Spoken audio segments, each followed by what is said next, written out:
Il est invité de ce Zoom, Emmanuel de Varesquiel. Bonjour monsieur. Bonjour. Et vous êtes venu présenter cet ouvrage « Il nous fallait des mythes, la Révolution et ses imaginaires » de 1789 à nos jours. C'est aux éditions Taillandier, mais c'est surtout en vente sur le site tvl.fr. Vous allez dans la boutique de tvl.fr. Emmanuel de Varesquiel, votre ouvrage s'ouvre avec cette très jolie phrase de Victor Hugo « Laissons à l'histoire ses mensonges sublimes ». Quelques mots qui résument d'ailleurs assez bien la philosophie de votre regard sur la Révolution et ses imaginaires de 1789 à nos jours. Oui, en réalité, je prends la Révolution du côté de ses mémoires. Elle est beaucoup plus importante du côté de ses mémoires que dans la consistance assez peu importante d'ailleurs des sources contemporaines des événements qui ont été écrites à chaud, qui sont au fond assez peu nombreuses. Par contre, elle a éprouvé le besoin de s'inventer, de se construire des événements fondateurs, des mythes, des lieux, des symboles qui ont servi à la légitimité d'un système politique qui naît en septembre 1792 et qui est absolument inouï compte tenu des 1000 années de monarchie que vit la France, qui s'appelle la République. Donc, pour donner une base légitimante politique et sociale à la Révolution, la Révolution puis la République construisent, ce sont des constructions volontaires, construisent à coup pour certains événements de déformation, voire de transformation, construisent des événements fondateurs qui sont les événements légitimants de ce nouveau régime de la République, qui vont évoluer sans cesse dans le temps à travers les différents régimes, et Dieu sait qu'ils seront nombreux, du 19e et du 20e siècle. Et que l'on retrouve encore aujourd'hui dans ce livre, il est question des héritages de la Révolution. On parle souvent, à propos de ces héritages, des murs de la maison, on les connaît. Ce sont les constitutions, ce sont les codes qui commencent, dont le travail commence sous la Convention nationale, avant le code civil du consulat. Et puis l'organisation administrative, a commencé par les départements créés par l'Assemblée nationale en 1790. Mais on pense moins, et quelquefois on fait de la Révolution sans le savoir, comme M. Jourdain faisait de la prose sans le savoir, on pense moins à l'esprit qui est dans la maison.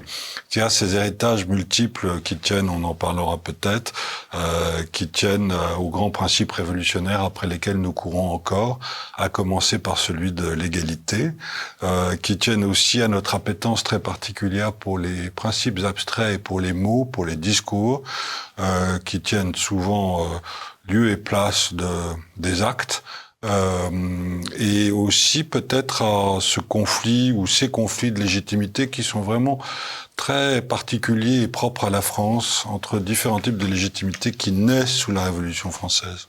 Alors, on va évoquer donc cette Révolution française avec à chaque fois quelques singularités que vous avez relevées. Tout d'abord, un premier constat qui figure tout de suite en introduction de votre ouvrage. La Révolution a été en France comme nulle part ailleurs, et les mots ont leur importance à la fois politique, sociale, mais vous ajoutez unilatérale, égalitaire, amnésique, ombrageuse, totalisante. Oui, le renversement de souveraineté, la Révolution d'abord française ne tombe pas d'un nuage, elle s'inscrit dans un cycle révolutionnaire qui commence avec les insurgents américains et la Révolution américaine des années 1770, qui se prolonge en Irlande, puis dans le Brabant, puis la Révolution genevoise dans les années 1780. Donc elle appartient, et avec des influences croisées et multiples entre les États-Unis, l'Europe et au sein même de l'Europe.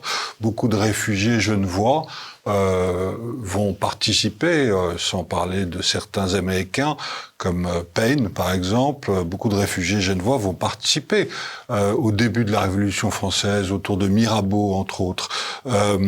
Donc, elle s'inscrit dans un cycle, mais en même temps, elle ne ressemble absolument pas à ses sœurs, si j'ose dire, ou à ses cousines germaines, dans la mesure où, en France, le renversement de souveraineté se perd de façon extrêmement brutale dans un contexte particulier qui est celui de l'absolutisme monarchique, et donc c'est un renversement d'absolutisme. On passe d'un absolutisme à l'autre, qui est peut-être plus absolutiste encore que celui de la royauté d'avant 1789, rebaptisé très vite Ancien Régime, ce qui prouve à quel point, d'ailleurs, ne serait-ce que par cette expression, à quel point la Révolution se construit sur un principe, pour reprendre l'expression à François Furet, de table rase, c'est-à-dire de disparition de tout ce qui pouvait exister avant.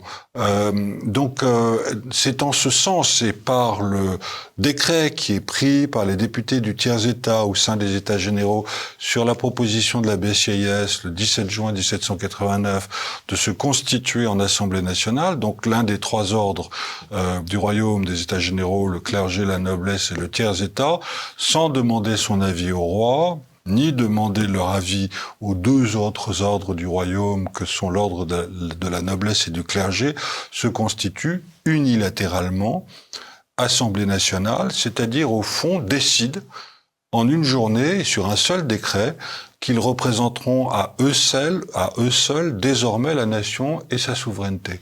C'est le terme amnésique. Ils dépossèdent le roi de son principe d'incarnation de la nation. Amnésique et totalisante, ce sont les deux termes qui me... Amnésique en quoi? Parce qu'elle fait table rase du passé? Amnésique dans la mesure même où cette constitution, cette recherche d'une nouvelle sacralité qui deviendra cette sacralité républicaine après laquelle nous courons encore aujourd'hui, et ces principes d'indivisibilité, d'égalité, de liberté supposent une négation, sinon un oubli, c'est le principe de la damnatio memoriae qui est repris des Romains, suppose un oubli de ce qui est arrivé avant, y compris dans le domaine et du point de vue de la sacralité, s'agissant de l'ancienne sacralité et de cette alliance du trône et de l'autel qui préexistait et qui constituait le socle de l'absolutisme monarchique. Donc cette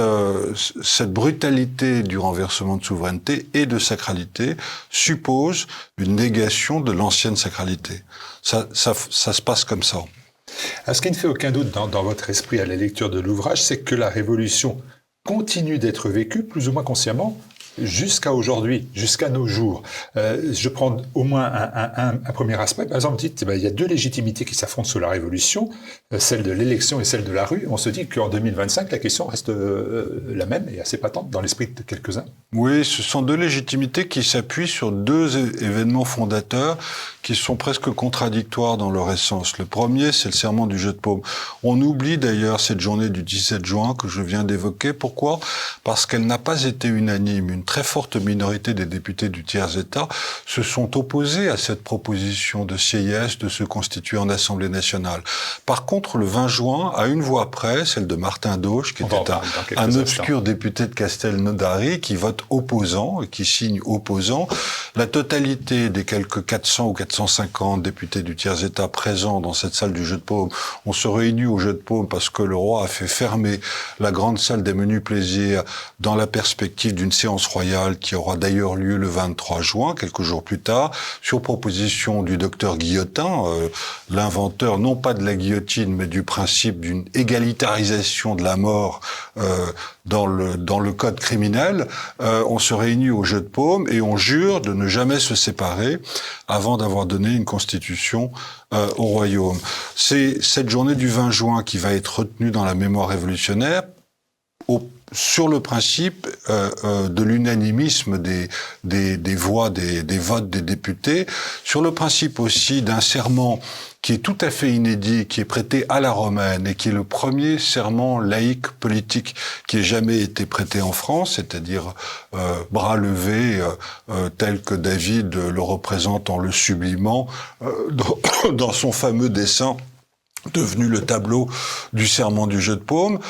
Et donc, c'est sur cet événement-là que repose la légitimité par l'élection, par les urnes. Une légitimité théorisée par Sieyès, par médiation, par assemblée représentative et parlementaire.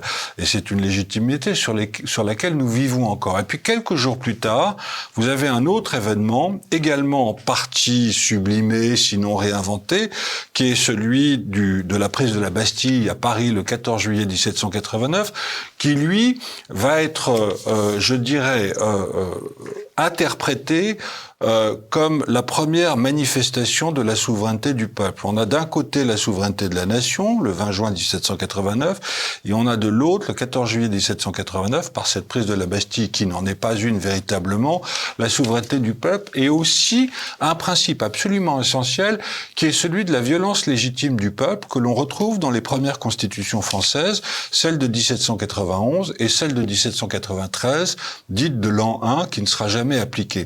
Et au fond, ces deux légitimités qui vont s'affronter constitue ce qu'on pourrait appeler le combustible même de la Révolution jusqu'à la Terreur. C'est-à-dire que toute l'histoire de la Terreur est celle d'un affrontement entre la rue d'un côté, incarnée à Paris par les sans-culottes des 48 sections parisiennes, par les membres de la Commune de Paris, qui marchent avec du canon sur la Convention nationale, qui est l'assemblée représentative de la Terreur, pour obtenir des décrets de plus en plus radicaux et éventuellement pour épurer cette dite assemblée. Je pense en particulier aux journées des 29 mai et 2 juin 1793, à l'issue desquelles les députés girondins sont exclus, décrétés d'accusation et vont monter à l'échafaud en octobre 1793. Cet affrontement de légitimité traverse tout le 19e siècle et tout le 20e siècle quasiment jusqu'à ce mouvement que nous avons connu en 2009 et 2010, si mes souvenirs sont bons, qui est le mouvement des Gilets jaunes et cette revendication du référendum d'initiative citoyenne qui est un héritage direct de cette légitimité de la rue qui serait plus forte que la légalité parlementaire. Et pour aller un peu plus loin, je dirais que de la Révolution, nous avons hérité du côté de cette légitimité de la rue, qu'on pourrait appeler de démocratie directe, nous avons hérité d'une sorte de méfiance vis-à-vis des assemblées parlementaires. Nous sommes tout de même les champions du monde des envahissements des enceintes parlementaires sous la Révolution à 3 reprises, puis en juin 1848, puis le 4 septembre 1870, puis on marche sur le Palais Bourbon le 6 février 1934. Des deux côtés du spectre politique, vous avez à chaque fois cette espèce de méfiance quasi consubstantielle d'une partie du peuple français vis-à-vis de cette représentation parlementaire accusée d'être sinon corrompue, tout du moins manipulée. Quand on a un député de la France Insoumise, il ne faut pas le citer, Antoine Léaumont, député de l'Essonne, qui se revendique de Robespierre dans sa philosophie politique et ses actes, vous vous dites que la Révolution nous habite encore ou que l'on est dans un mauvais folklore? Non, je ne dis ni l'un ni l'autre. Je dis que ce qui m'intéresse, moi, comme historien, c'est d'essayer de comprendre la Révolution, en l'occurrence à travers ses mémoires, de l'extérieur. C'est-à-dire de ne pas continuer à la vivre de l'intérieur, que ce soit d'ailleurs du point de vue de la Révolution ou du point de vue de la contre-révolution. Et ce que je constate d'un point de vue politique très contemporain et à gauche du spectre politique d'aujourd'hui, c'est qu'un certain nombre d'hommes politiques continuent à vivre la Révolution de l'intérieur, sans chercher à la comprendre, mais en la continuant et quelquefois, d'ailleurs souvent en la sublimant à travers un certain nombre de figures, en particulier Robespierre. Robespierre tout de même connaît une sorte de jusqu'à la révolution soviétique de 1917, une sorte d'oubli, et puis ressuscite à partir de 17 où, comme vous le savez, on chantait la Marseillaise dans les rues de Saint-Pétersbourg, et à la place peut-être plus encore et mieux encore que Danton, alors qu'on sait que les historiens révolutionnaires se sont beaucoup opposés entre les partisans de Danton d'un côté, les partisans de Robespierre de l'autre. Robespierre est devenu véritablement la figure tutélaire de la Révolution française encore aujourd'hui. Je vais vous citer une petite anecdote que je ne devrais pas citer, mais j'avais été convié il y a quelques années à l'Hôtel de Ville, dans la grande salle des délibérations de l'Hôtel de Ville, à participer à un jury sur la question de savoir s'il valait voter ou ne pas voter la mort de Robespierre. Et j'étais le seul historien présent dans ce jury. Un certain nombre de députés de la France Insoumise, je ne les citerai pas, avaient été invités et ils sont tous arrivés habillés en costume de conventionnels en mission. Donc ça prouve, je n'émets pas de jugement de valeur, mais ça prouve simplement qu'il vivait la révolution de l'intérieur. Alors, il y a une autre singularité. On va passer sur les mensonges et fake news, mais peut-être un peu plus rapidement, encore que ça construit le mythe et l'idée d'inventer. Mais j'ai vu une singularité qui peut surprendre ou voire même choquer. C'est cette sentence. Je vous lis, alors je l'ai noté page 37, comme ça c'est plus simple. La révolution n'aurait pas été ce qu'elle est sans le poids du catholicisme. Oui. Oui, et parce que la révolution, c'est une guerre civile et c'est une guerre de religion. Mais c'est une guerre de religion qui comporte un certain nombre d'ambiguïtés. La part catholique de la révolution est tout à fait essentielle si on veut la comprendre. C'est-à-dire, au fond, au-delà même des Lumières et du déisme des Lumières et du Dieu grand horloger de Voltaire, ce catholicisme des catacombes, ce retour à une sorte de pureté évangélique, égalitaire, est porté par un certain nombre de révolutionnaires. Vous savez que un conventionnel sur 7 sont d'origine cléricale, soit les ordres réguliers, soit prêtres.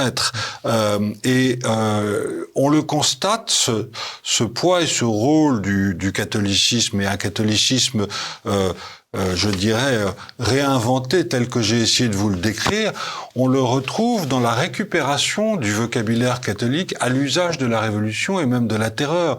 On parle de sainte guillotine, on parle de catéchisme révolutionnaire, on parle des missionnaires de la liberté. Et donc vous avez une récupération Je pense que l'athéisme radical porté par la terreur n'est porté que par une faction révolutionnaire, par une minorité de révolutionnaires. Robespierre ne l'était pas. Pensez et souvenez-vous de ce décret. Le peuple français reconnaît l'immortalité de l'âme et l'existence de l'être suprême.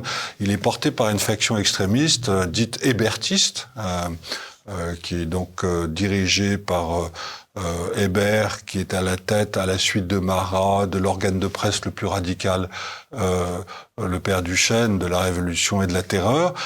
Mais c'est une faction minoritaire de la Révolution française. Et les actes, la mort est un sommeil éternel, apposé à l'entrée des cimetières par Fouché dans le centre de la France, les actions iconoclastes d'autodafé, de symboles et de signes religieux et royaux, c'est un phénomène absolument évident et important dans le courant ou dans l'organisation de la terreur, mais ce n'est pas probablement, de mon point de vue, et sans parler du martyre des prêtres, bien entendu, le phénomène majoritaire. Il nous fallait d'ailleurs, je termine ça, mais dans l'expression, dans la réinvention des églises en temple de la raison ou en temple de l'être suprême, on retrouve dans le vocabulaire des discours inauguraux à ces nouveaux temples cette absolue ambiguïté entre un christianisme soit des origines et des catacombes ou un christianisme passé à la moulinette des Lumières et du grand horloger. On retrouve ces ambiguïtés à travers tous les discours de la terreur autour de cette tentative de trouver un nouveau culte qui s'est toujours soldé par des échecs au fond. Et pour aller un peu plus loin, je dirais que ces tentatives désespérées d'invention d'une sacralité laïque, on les retrouve encore aujourd'hui dans les divergences que nous avons sur la notion de laïcité. Après laquelle nous courons toujours. De quelle laïcité parlons-nous aujourd'hui? D'une laïcité qui serait élevée à l'état de dogme et qui serait une sorte de théocratie à l'envers, pour reprendre une expression de Victor Hugo, ou d'une laïcité qui ne serait qu'une simple règle du jeu à la liberté, à l'expression libre des consciences et de la foi. On en est encore là aujourd'hui. Alors vous dites qu'il nous fallait des mythes Le mot mythe, la Révolution a créé ces mythes, et aussi ces démons, bien sûr. Alors, vous avez dit, on a glorifié le serment du jeu de paume alors qu'il avait été pris sous l'emprise de la peur. On a fait de la prise de la Bastille la première victoire, alors que, on le sait, la Bastille s'est rendue. Le marquis de Launay ouvre les portes de la Bastille à paniquer. Vous connaissez le mot cruel de Rivarol. Monsieur de Launay avait perdu la tête bien avant qu'on ne la lui coupe. Il était isolé dans cette forteresse à la tête de quelques 50 invalides et gardes suisses, et à la suite d'un certain nombre de négociations brouillonnes, il fait abaisser le pont-levis et ouvrir les portes de la Bastille. Et on marche sur la Bastille non pas parce que c'est l'antre du tyran, comme on la présentera par la suite, mais tout simplement parce qu'elle contient des poudres que les insurgés du faubourg Saint-Antoine s'étaient emparés des fusils des invalides et qu'ils avaient besoin de poudre, et on marche sur la Bastille pour des raisons militaires et tactiques, pas pour des raisons symboliques comme on le fera par la suite. Alors vous avez évoqué aussi, pour le serment du jeu de paume, la personnalité assez obscure, mais que vous révélez de Monsieur Martin Doche, qui est le premier à s'opposer. C'est le premier dissident de la Révolution. De la Révolution. Et alors, ce que vous dites en incident, et ça m'a amusé, c'est qu'il est immortalisé par David, le peintre bien connu, dont on découvre alors la capacité de créer picturalement des fake news. Oui, alors j'aime pas beaucoup cette expression parce que je la trouve anachronique par rapport aux périodes sur lesquelles je travaille. Mais je reprendrai une expression de Michelet qui dit quelque part, je ne sais plus, que la véritable peinture d'histoire est incapable de représenter l'histoire. À chaque fois qu'on a affaire à un très grand tableau, je pense au serment du jeu de paume de David, mais à l'évocation de la Marseillaise de Rouget de Lille, chantant la Marseillaise par Isidore Pise, ou à la liberté de Delacroix, à chaque fois on a affaire à des allégories de l'histoire. Donc à la réinvention partielle ou totale d'une scène historique telle qu'elle s'est déroulée sur le moment et telle qu'elle a été décrite par ses protagonistes à chaud et sur le moment. Dans le tableau de David, il y a d'abord la composition et la mise en scène est une invention propre à David, cette espèce de trilogie sainte que l'on voit au premier plan à côté de Bailly, qui tourne le dos aux députés d'ailleurs et qui nous regarde, qui est le premier président de l'Assemblée nationale, où on voit ces trois ecclésiastiques que sont Rabot-Saint-Étienne, le protestant, l'abbé Grégoire, le catholique, et Donguerle, un moine bénédictin d'une abbaye située en Auvergne, qui n'était pas présent le 20 juin 1789, et ce qui n'empêche pas David de l'incarner dans cette sainte trilogie du premier plan de son tableau. Et puis Marat, que David fait figurer dans les tribunes du jeu de paume, n'était pas plus présent ce 20 juin 1789. De même que David invente une sorte d'orage allégorique qui signifierait cet extraordinaire événement du 20 juin en faisant tomber un éclair sur le dôme de la chapelle de Versailles que l'on entreaperçoit par l'une des fenêtres de la salle du jeu de paume, alors que j'ai été vérifier dans les archives de l'Observatoire de Paris le temps qu'il faisait le 20 juin 1789 et il n'y avait pas un pouce de vent. Un peu pluvieux dans la matinée, ensoleillé dans l'après-midi, mais c'était le calme plat. Donc voilà. Le travail de l'historien. Encore une fois, c'est une peinture. Alors, c'est une peinture de propagande. Oui, le tableau a été réclamé à l'issue, dans le cadre d'un concours, à l'issue d'une demande formulée à la tribune des Jacobins en 1791 par l'un des participants d'ailleurs de ce serment du jeu de paume. Il a été mis sous la garde et la protection de la nation très rapidement, même si David n'arrivera et ne parviendra jamais à l'achever, dans la mesure même que précisément l'allégorie de l'histoire ne correspond pas au tumulte de l'histoire qui élimine à mesure les protagonistes du 20 juin qui vont finir pour un certain nombre d'entre eux sur la guillotine en 1793, à commencer par Bailly, le premier président de l'Assemblée nationale. On ne se lasse pas des informations qui figurent dans le livre. Moi, j'ai appris, par exemple, le génie de la Bastille, ça devait être un éléphant monumental. J'ai appris aussi que le drapeau blanc-rouge devait être vert initialement, ce que plus à Sandrine Rousseau, je pense. Mais ça, je laisserai les téléspectateurs le découvrir dans l'ouvrage. Il y a vraiment 1000 petites informations sur ces mythes. Je vous laisse juste sur ce dernier point, et pendant le petit temps qui nous reste, revenir sur un dernier événement, sur un dernier point et cet événement, il est pour vous particulièrement marquant, c'est le procès et la condamnation à mort de la reine de France, Marie-Antoinette. Vous dites même que cet événement est essentiel pour qui veut comprendre la Révolution. Pourquoi cela ? Oui, alors je poursuis la réflexion que j'avais eue dans un livre précédent qui s'appelait Juger la reine sur le procès de Marie-Antoinette des 14 au 16 octobre 1793. Il est à mon avis, du point de vue de l'histoire de la terreur, plus intéressant que le procès de Louis XVI, qui marchait un peu sur deux pieds. Le pied droit était le pied du droit divin d'avant 1789 et le pied gauche était le pied du roi constitutionnel de 1791. Alors que Marie-Antoinette se produit dans la salle de la liberté du tribunal révolutionnaire le 14 octobre 93 comme une sorte de passionnariat des droits de son fils et du droit divin. Et ce procès-là, c'est vraiment l'opposition frontale de deux mondes qui se regardent, qui se parlent, qui se touchent, mais qui se haïssent profondément et qui veulent s'éliminer l'un l'autre. Et c'est en cela que le procès de Marie-Antoinette nous en dit plus que d'autres du processus terroriste et je dirais du contenu même de la terreur. Et c'est en cela par les mémoires conservées de ce procès qui sont également extrêmement clivantes. D'un côté, la sainte et martyre, de l'autre, la complotiste et celle qui aurait plus que d'autres trahi la République. Et on a encore ce clivage, on l'a retrouvé dans certaines cérémonies inaugurales aux Jeux Olympiques par exemple, on retrouve encore ce clivage autour de la figure de Marie-Antoinette.